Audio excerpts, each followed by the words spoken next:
ఇండియాలో కొత్త కారు కొనాలి అంటే ఖచ్చితంగా డబుల్ ప్రైజ్ పే చేయాలి. ఎందుకో చెప్తా, వీడియో లాస్ట్ వరకు చూడు. మనందరికి ఇష్టమైన మహీంద్రా థార్ నే ఎగ్జాంపుల్ లాగా తీసుకుందాం.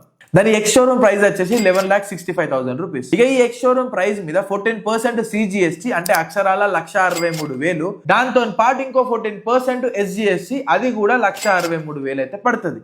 దీనికి అడిషనల్ గా ఇంకొక 1% TCS, అదో 17,18,000 పడుతుంది. ఇక ఇవి చాలా అన్నట్టు దీనికి ఇంకొక 20% సెస్ యాడ్ అవుతుంది, అది 2,33,000 చేంజ్ అట్లా పడుతుంది. అయిపోయింది అనుకోకూడదు, దీనికి అడిషనల్ గా రోడ్ ట్యాక్స్ కూడా కట్టాలి, అదొక 2,20,000 వరకు ఉంటుంది. ఇక ఇవన్నీ తీసుకున్న తర్వాత దీనికి ఇన్సూరెన్స్ కూడా మ్యాండేటరీ కదా, అదో ₹1,00,000 పడుతుంది. సో ఓవరాల్ గా మీకు కార్ ప్రైస్ వచ్చేసి 20,60,000, అంటే దాదాపు 21 లక్షలు అయితే మీకు కాస్ట్ పడుతుంది. అంటే డబుల్ ప్రైస్. నీకు ఇంకో మైండ్ మింగే ముచ్చట చెప్పాలనా, ఈ 21 lakhs నువ్వు ఎర్న్ చేసి ఈ కారు కొనాలంటే ఫస్ట్ 30% ట్యాక్స్ కట్టాలి. అంటే 11 లక్షల కారుకి 21 లక్షలు ప్లస్ 30% ట్యాక్స్. చారానా కోడికి బారానా మసాలా. ఇక హట్ కాకుండా రీల్ ఎండ్ చేసే ముందు ఇంకో ట్యాక్స్ గురించి కూడా చెప్తా.